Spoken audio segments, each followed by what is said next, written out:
Hello, Grey Couch family. This is Stanley. And Otito. And it feels like it's been a minute. Mm-hmm. Yeah, but I know that you guys are in for a treat. Otito will say, how do I know? But you guys are in for a treat because we have some special guests Very special. on the virtual couch with us today. I'm going to let them introduce themselves in just a minute. But for you guys, just open your mind, buckle your seatbelts, and enjoy the ride. All right, so I am going to pass the camera on to our guests. Yay! Yeah, I'm Nishant. I am a software engineer working for Meta. Okay. We have been married for last 2019, so almost 4 years. Wow. Yeah. Yeah, we've known each other. My name is Shivani. Hi, guys. I'm a pharmacist. We have known each other around 5 years and married for 4 years. So that's a total of 9 years. No. 5 years. 5 years. Oh, In total. total, Okay. yeah. So, So, known But each 5 other years. for a year and then For a got married. year. Okay. So I have them here. They have a very unique story. At least unique to most of our viewers of how they met. But it points to something. I'm going to tell the story how they met, and we'll take it from there. So who is going to build the cat? Yeah, you can start. Okay. Yeah, so we met through a matrimonial website. So in India, it's something called arranged marriage, where you are searching for someone for purpose of marrying to them. So we met through a website called shadi.com. And it was a 4 or 5 month long wait for me in order for her to accept my request to start the conversation. So my mom was handling it because I was in pharmacy school. So I told her I had certain criteria as to, let's say, I want a guy who's going to move to Jersey. Not only you pass on because I have my brother with disability, and then I want to take care of the family as well. So that I have a happy marriage because I'm not here and I'm there and in the middle. I don't want to that way. So I'm giving 100% in both areas. So my mom used to filter guys for me. And then she said, there's a really good profile, Shivani. You need to let go of this New Jersey thing. We don't care. You're going to come see us, blah, blah, blah. It's like, no. You call the guy and ask him if he's okay to move. And that's when you give me his number. So that was certain criteria. And then mom used to be filtering. There were like 500 requests. She used to filter out of those 500 requests and give me a couple of them. And I talk to them and see how I feel. Wow. Yeah. So I rejected him once. And then you were going through it again, right? Yeah, so I was going through my rejection list. The list which rejected me, and I started resending the request. And that's how it happened. Wow. And so, that was 1 month of WhatsApp messages. Yeah. Like 3, 4. Let me tell you, he was very arrogant in the messages. Because not arrogant, I felt that he was arrogant. Because when you talk to a guy, you feel like it's the beginning of the relationship, and the guy is going to be more into texting, calling you. We barely used to talk 30 minutes a day. And then his gym comes first. We had a difference of 3 hours. He was in Seattle, I was in Virginia. Yeah. He will text me the whole day. He won't text me. He will text me at 12 a.m. And he's like, hi, how are you? And I'm studying for my exams. I'm like, I don't have time for this anymore. But then he decided to come see me. I was like, let me just give it a shot. My dad is like, why do you only like losers? For once, this is a good guy. Can you at least see him? Do not engage people or engage people while texting over their phone. So like, okay, you know what? Let me give it a try. And then he came over for 4 or 5 days. Okay. We're at my place. I told my mom that my roommate is with me, but she was not. She was with her husband at that point. But we were together for 4 or 5 days. Yeah. First 2 days on and off, yes or no. But for him, it was a different story. You want to tell that story? We want to hear that story. Yeah. So, yeah, I mean, like, so because this was an arranged marriage, as in, like, the purpose was to find someone right to marry, someone I can spend my time with. So like, how would you filter, right? How would you know if the person is right in a short period of time? So usually what I do is I ask for a history, and then I get a clue from the history about the person's nature or their preferences. So we talked, and like she told me how she came here and then worked at 7-Eleven night shifts for 6 months. So that gave me clue that she values money. She is hardworking. So that was one of the clue. Second clue was how she took care of her brother, which showed me she was caring. So this 2 things was enough for me, and then she was definitely educated, and then was looking great,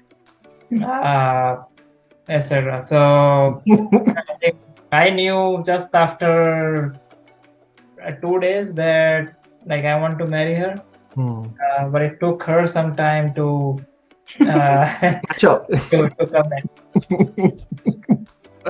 Okay. So let me, I guess, what's the word I'm looking for here? Like, even I'm just like, wow. So now I'm thinking it's like an Indian version of, like, match or meet up or things like that. But I think the surprising thing to me here is how the parents were involved, right? Like, it's the mother that is looking through and, sorting through this. Is that normal, or was that unique for you? It's very normal in arranged marriages. Yeah. Before I used to, so I did there is a page. It's called biodata. So I had one page too. He has one page. So it's one page telling what's your background, where you went to school, what are your hobbies, what do your parents do, what do your siblings do, how much money you make is also listed there. Well, it depends on person to person. Yeah. So there's the whole biodata. Also, they have the date of birth as well as the time you were born. Look at the horoscope to match. I see. Match if you guys have a good match. A lot of people in Indian communities are coming from India. They believe in horoscope. That doesn't match. They just don't go forward. Oh wow. In our case, my parents were okay. We don't do that, but his parents did. They believe in that and did match it before we actually talked. Yeah. A lot of people, so you already a match. You had to match before you even talk. We were 50-50. Wait, was that 50 or 15? 50. So we were half. Yeah.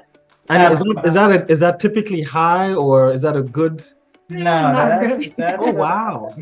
It depends. So it's actually a science, right? And it's very accurate. Like, I know the Westerners find it hard to believe just because they don't have experience.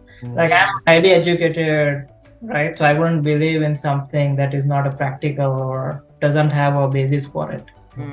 But it's actually very accurate. So my aunt, my mother's sister, she graduated in this horoscope matching, and she guessed it pretty well.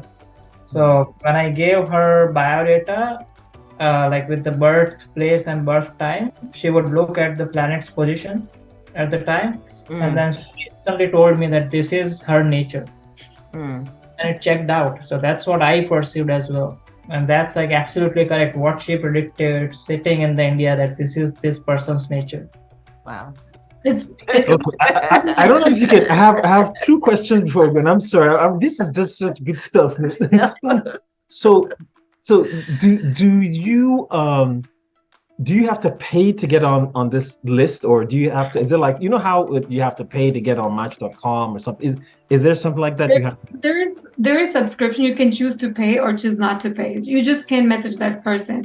Okay. So sometimes what my mom used to do is pay for 3 months, and then then if she won't pay, and then she will get the picture or the name from the website and then search in Facebook and then text from the Facebook. So there's research, smart mama. Research, yeah. She's very there are ways around, yeah. There's ways around it, but yeah.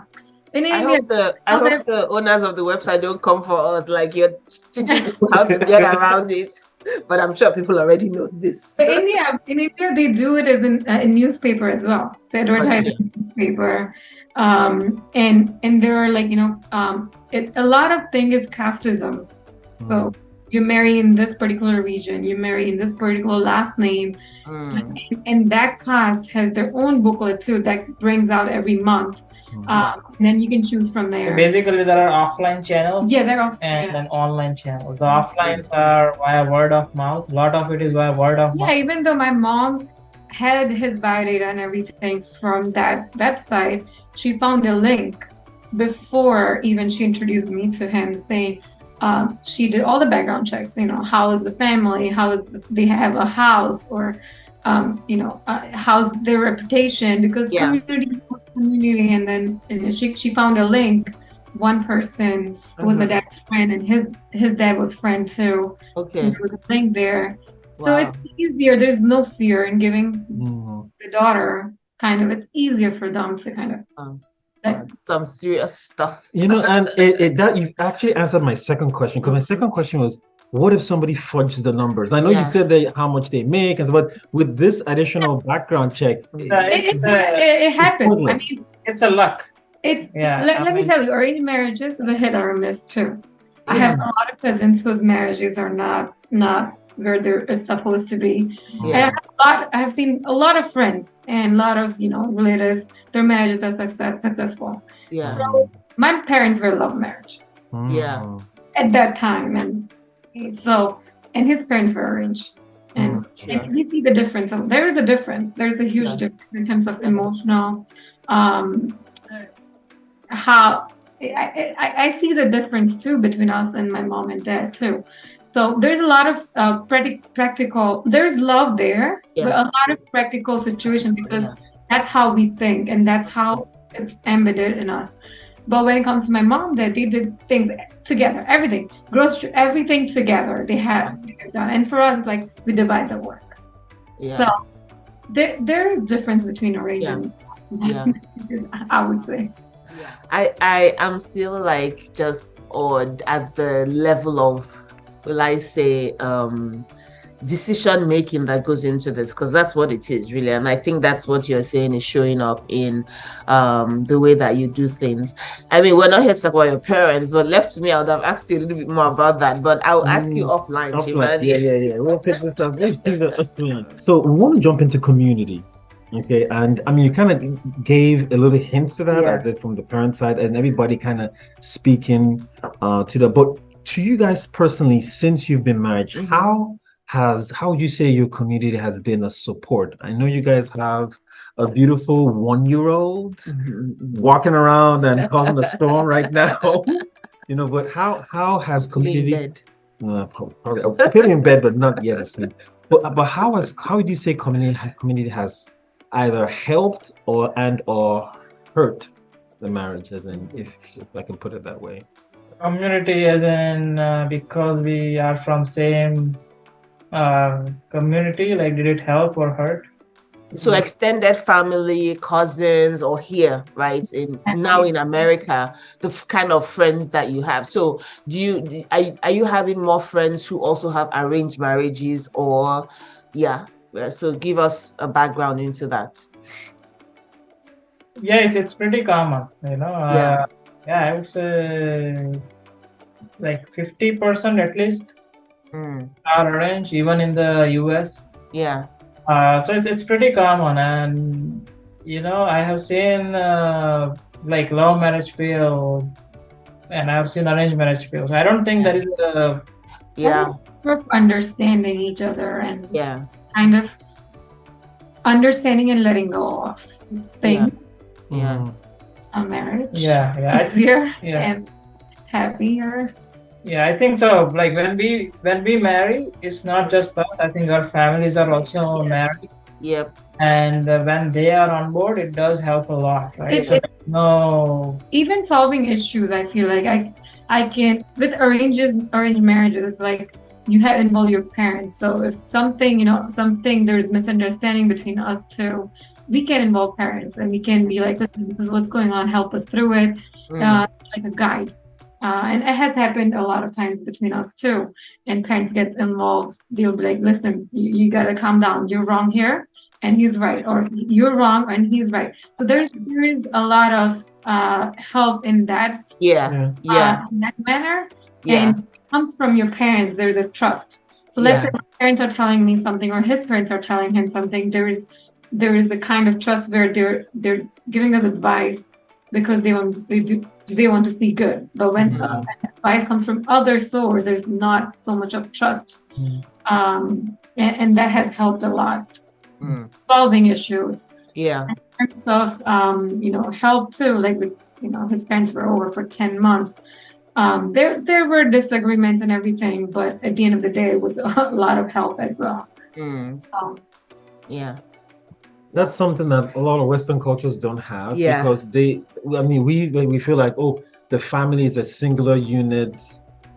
Just stay away, and I'll figure it out by myself. And a lot of things, you're reinventing the wheel. But I hear what you're saying, and it has that element of trust to say, hey, listen, we've seen this before. This was happening, and you can accept that. In fact, a lot of times when we have our disagreements with maybe in-law and outlaw coming into the mix, what we have decided is that, listen, if it's your family causing the trouble, you go talk to your family.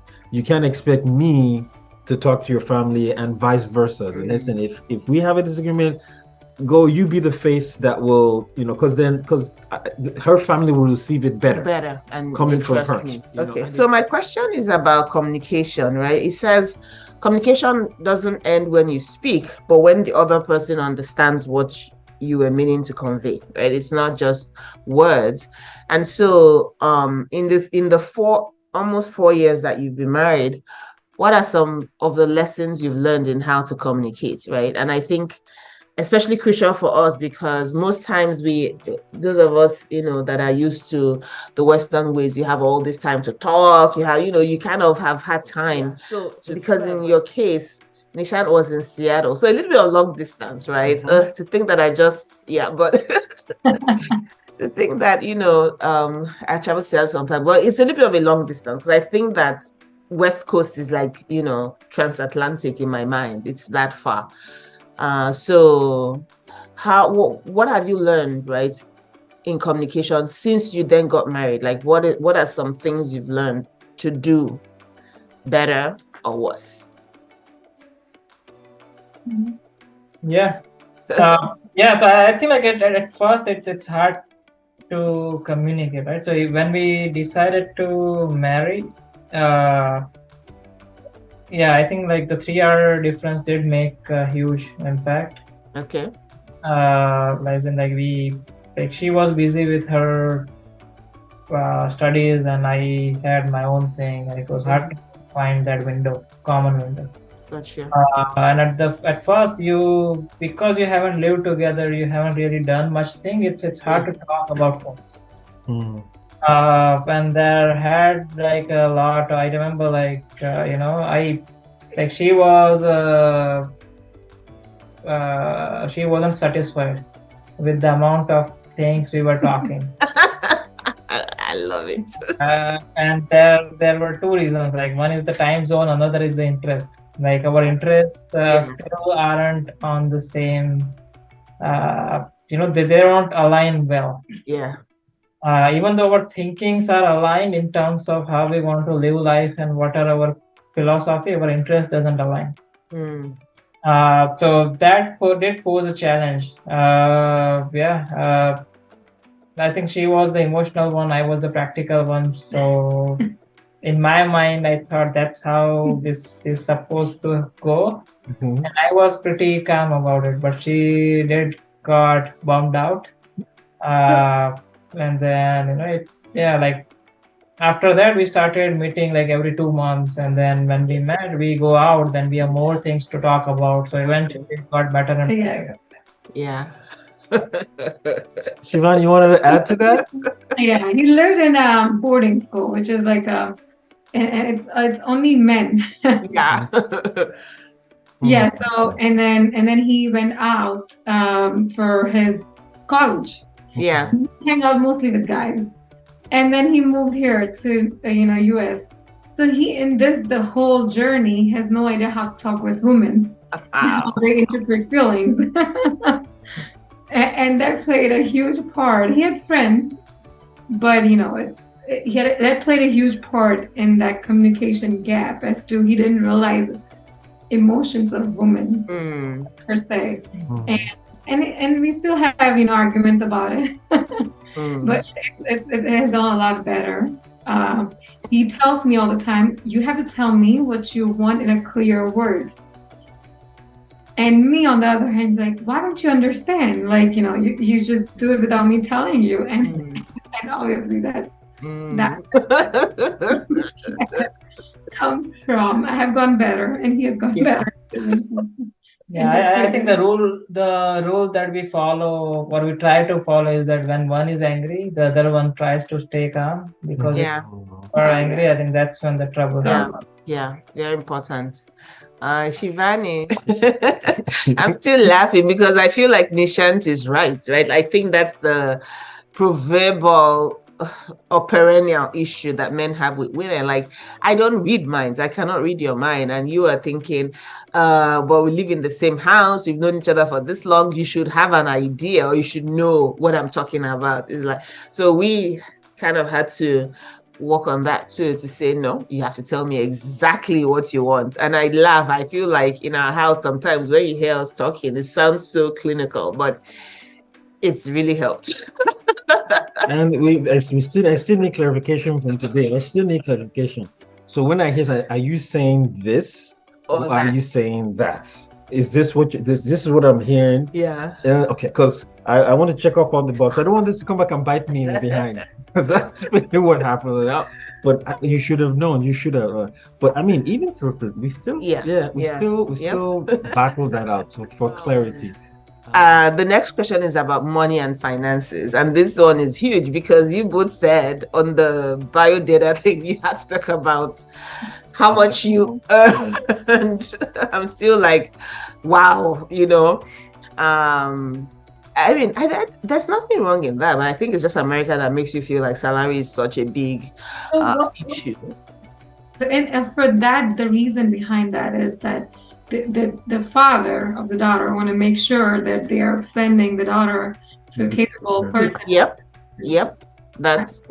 So I agree. I'm saying, thinking about it, like, that's not a bad thing, right? But it's because we're in a culture where people talking about how much they earn and what they earn is not typically in these stock terms, right? It's like people have gone on a love journey before they realize that the person is broke.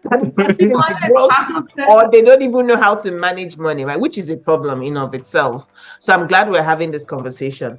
So, and I think Nishant too said that, he kind of, when he heard you worked in 7-Eleven, if I say 9-11, 7-Eleven, that he kind of knew, okay, you liked money, like not money, but like you were industrious. Like you were somebody who worked hard, and you work hard for your money, right? In that sense. So in terms of now that you people have come together with all this money patterns, who happens to be the spender, who is the saver? How are you then combining your financial intelligence, I would say, now that you're together? We both are not spenders. We both are on the same page.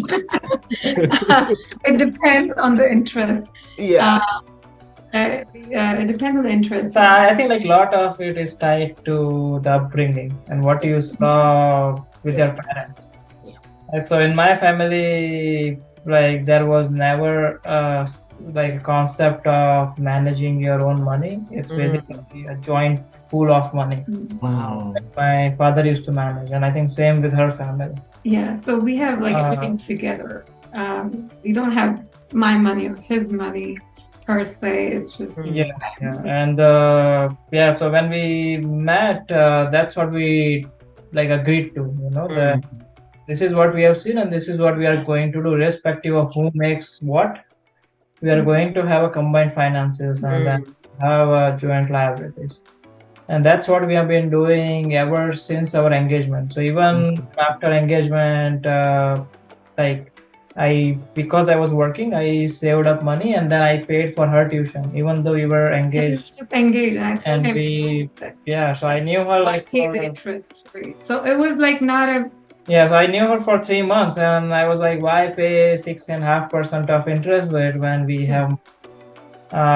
So we trusted each other, and then like ever since, it's joint money, and it's we never had issues in terms of joint decisions. Never. Yeah.